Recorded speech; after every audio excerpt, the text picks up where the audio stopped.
ለጋዛዎች በርግጥ ለውጥ የለም። አስከሬን ቁስለኛ ረሃብተኞችን መቁጠር። ቴህራን ግን ሙቶቿን በአደባባይ ሰልፍ ሸኘች፣ ቀበረችም። ቴል አቪቭም ነዋሪዎቿን ዳግም በአደባባይ ማሰለፍ ችላለች። የኢየሩሳሌም፣ ዋሽንግተን፣ ቴህራን መሪዎች በድል አድራጊነት መፎከር፣ ለተጨማሪ ውጊያ መዛት ማስፈራራታቸውን ግን አላቆሙም። የኢራንን መደብደብ በቃል እያወገዙ በገቢር ወደ እስራኤል የሚተኮስ የኢራን ሚሳኤልን ሲያከሽፉ የነበሩት አረቦችም አሁንም አራምባና ቆቦ እየረገጡ ነው። አውሮጶች የኢራንን መደብደብም የውጊያውን መቆምም እኩል ደግፈውታል። የቃል ድርጊት ተቃርኖ፣ የመገዳደል ፉከራ፣ ዛቻ፣ እብሪት መዘዙ የት ያደርስ ይሆን? ላፍታም አብረን እንጠይቅ። ለጋዛ ነዋሪዎች በትናንትናና በዛሬ መሃል ያለው ለውጥ አንድም ሞት አለያም በበሽታና በረሃብ መሰቃየት ነው። ያው እንደ ዓመት ከ9 ወሩ የእስራኤል ጦር የገደለ፣ አካሉን ያጎደለ፣ ቤት ንብረቱን ያወደመ፣ በረሃብ በሽታ የሚያሰቃየው ፍልስጤማዊ በፍርስራሽ በተሞሉ የጋዛ ሰርጥ ከተማ መንደር አውራ ጎዳናዎች እንደተሰጣም እንደተራወጠም ነው። የእስራኤል ዜጎች ግን ሐማስ ያገታቸው ወገኖቻቸው እንዲለቀቁ ለመጠየቅ በአደባባይ የሚያደርጉትን ሰልፍ ለ2 ሳምንታት ያክል አቋርጠውት ነበረ። እስራኤልና ዩናይትድ ስቴትስ ከኢራን ጋር የገጠሙት ውጊያ ሲቆም እንደገና ጀመሩ። ቴል አቪቭ ቅዳሜ።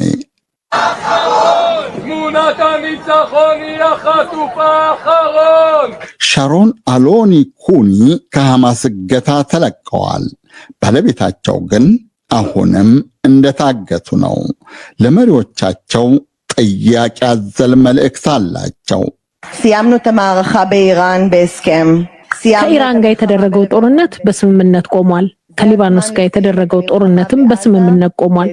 አሁን የጋዛ ጦርነት በስምምነት የሚቆምበት ጊዜ ነው። ሁሉንም ታጋች ወደ የቤቱ የሚመልስ ስምምነት መደረግ አለበት። ታጋቾች ወደ ቤታቸው፣ የወደቁትም ወደ ሀገራቸው፣ ወታደሮችም ወደ ቤተሰቦቻቸው፣ የኔ ዴቪድም ለልጆቹና ለኔ መመለስ አለባቸው። ዴቪድ שלי לבנות שלו ואליי። ቴህራኖችም እንደ ቴል አቪቭ ሁሉ ለ12 ቀናት ያናፈረባቸው የቦምብ ሚሳኤል ወጀቦ ቀለል ገለል ሲልላቸው በቀደም ሙቶቻቸውን ቀበሩ።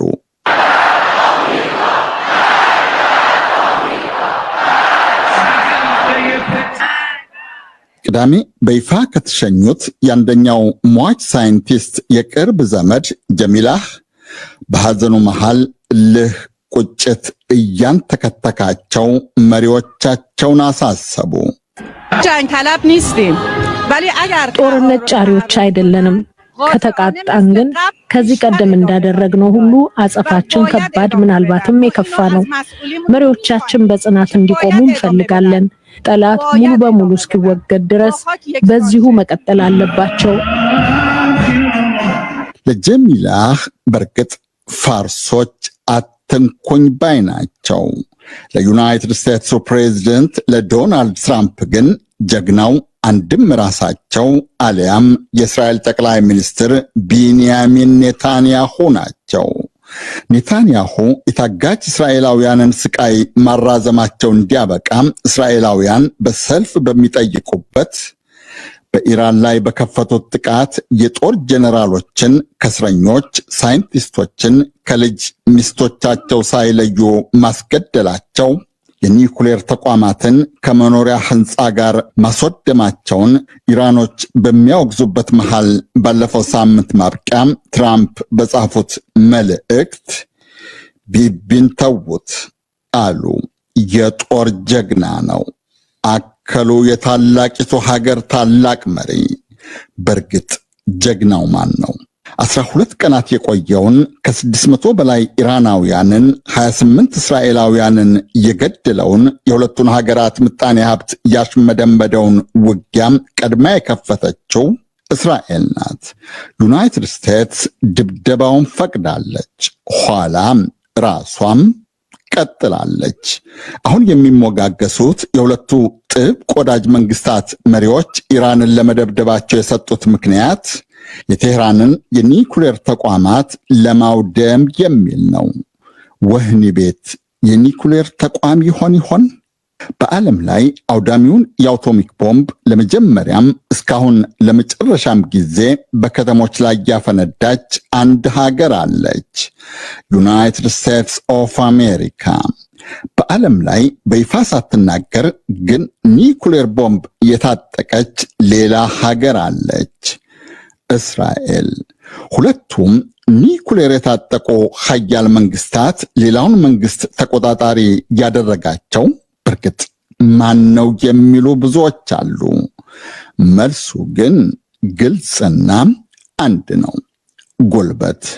ፈረንጆቹም ይሉታል ማይት ኢዝ ራይት። አረቦችም አልሐቅ ፎቀል ቁዋ ይላሉ አሉ። ፍትህ በጉልበት ነው የሚገኘው እንደማለት። ካይሮ ግብፅ የሚገኘው የአልሀብቱር ጥናት ማዕከል ባልደረባ ዶክተር አዛ ሐሺም እንደሚሉት ግን ዓለም የጋራ ማህበር ያስፈለገው የጉልበት ልክ ነው አይነት እርምጃም የሚያስከትለውን እልቂት ለማስቀረት ነበረ። ሌሎች መንግስታት አንድን ሀገር ለማጥቃት ሲወስኑ ያለ ጸጥታው ጥበቃ ምክር ቤት ውሳኔ እርምጃ መውሰድ ይቻላል የሚል መዘዝ ያስከትላል። ይህ በዓለም አቀፉ ማህበረሰብ ዘንድ ሁከትና ስርዓት አልበኝነት ይፈጥራል። ምክንያቱም ተጠያቂ የሚሆን ወገን የለም። ይህ ጦርነትም የኒኩሌር ቦምብ ለመስራት እሽቅድምድም ሊያስከትል ይችላል። ምክንያቱም ኢራን የኒኩሌር ቦምብ ቢኖራት ኖሮ ጠንካራ ድብደባ አይደርስባትም ነበር የሚል አስተሳሰብ አሳድሯልና።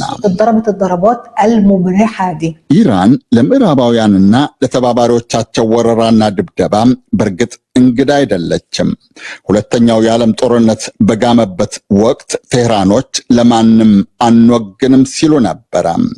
ያኔ የጋራ ግንባር ፈጥረው የነበሩት ብሪታንያና ሶቪየት ህብረት ግን ኢራኖችን ከጀርመኖች ጋር ወግናችኋል ብለው ወረሯቸው። በ1951 ዘመኑ በሙሉ እንደ ግሪጎሪያኑ አቆጣጠር ነው። በኢራን ምክር ቤት የተመረጡት ጠቅላይ ሚኒስትር መሐመድ ሞሳዴቅ ብሪታንያ ጠቀም ያለ ገንዘብ የምትዝቅበትን የኢራንን የነዳጅ ሀብት በመንግስት ቁጥጥር ስር በማድረጋቸው የለንደን ዋሽንግተን ተሻራኪዎች እዚያው ኢራን የሚገኙ የጦር መኮንኖችን አደራጅተው ጠቅላይ ሚኒስትሩን ከስልጣን አስወግደዋቸዋል። በ1980ዎቹም በዩናይትድ ስቴትስ በምዕራብ አውሮፓና በአረቦች የምትረዳው ኢራቅ ኢራንን ወራ ለ8 ዓመት ወቅታታለች። የዓለምን ሕግ የሚያስከብር የሚባለው የተባበሩት መንግስታት ድርጅት በ1950ዎቹም በ1980ዎቹም ነበረ። ዘንድሮም አለ። ወረራ፣ ጦርነትና ጥቃትን ለማስቀረት ግን የተከረው ነገር የለም።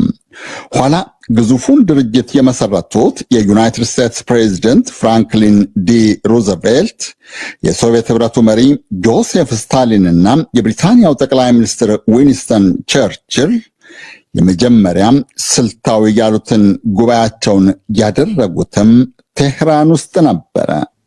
1943 ድንቅም አይደል?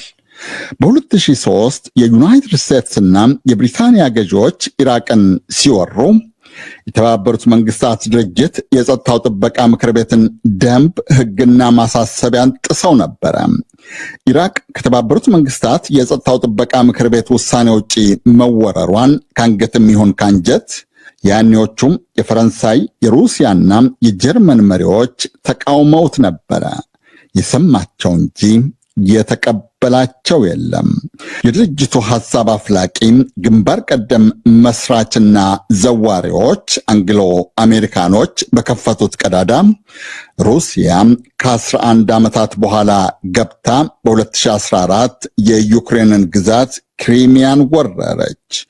በ2022 ደግሞ መላዋን ዩክሬንን ቀጠለችበት።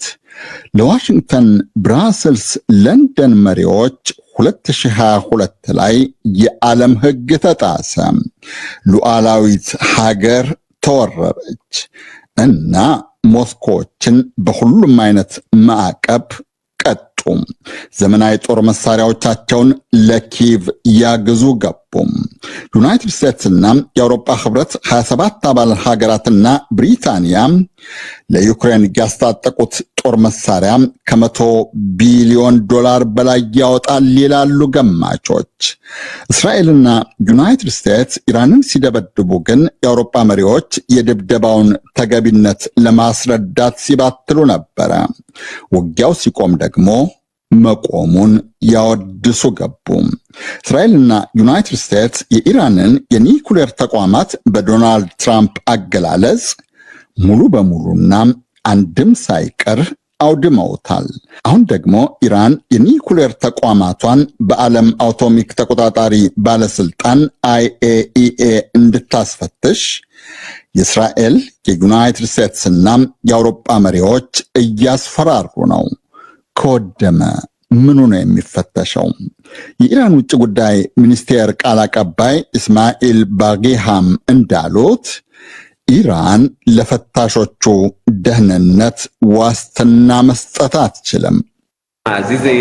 ሰላማዊ የኒኩሌር ተቋማችን ባለፈው ሰኞ እንኳን ከ5 እና ከ6 ቀናት በፊት ማለት ነው እየተደበደበ ተቋማቱን የሚፈትሹትን የIAEA ባለሙያዎችን ደህንነት እንዴት እንድንጠብቅ ነው የሚፈለገው? እስራኤልና ዩናይትድ ስቴትስ በኢራን ላይ የከፈቱት ጥቃት የቱርክ ፕሬዝደንት ረሰብ ጠይብ ኤርዶሃን እንዳሉት ነገ በሌላ ሀገር ላይ ላለመደገሙ በርግጥ ምንም አይነት ዋስትና የለም። ቱርክ ጦር መሳሪያዎቿን እንድታጠናክር ኤርዶሃን አዘዋል። ኢራንና እስራኤል ያቃረጧቸው የአረብ መንግስታትም የኢየሩሳሌሙ የሂብሩ ዩኒቨርሲቲ ባልደረባ ዚሞን ቮልፍጋንግ ፉክስ እንዳሉት ከእስራኤልና ከአሜሪካ መለጠፋቸውን እያረጋገጡም ግን ቀጠር ላይ እንደታየው ዋጋ እያስከፈላቸውም ነው።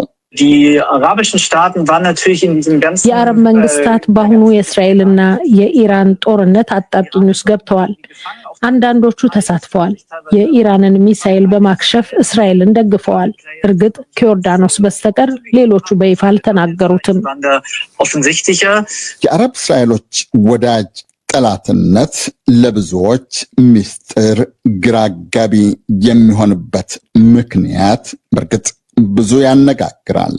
የኢራን መደብደብ የሚያስከትለው መዘዝ ግን ወትሮም ሰላም ለማያውቀው ለመካከለኛው ምስራቅ ብቻ ሳይሆን ከኮሪያ ልሳነ ምድር እስከ አውሮፓ ለሚደርሰው ዓለም የሚተርፍ እንዳይሆን ታዛቢዎች ያሳስባሉ።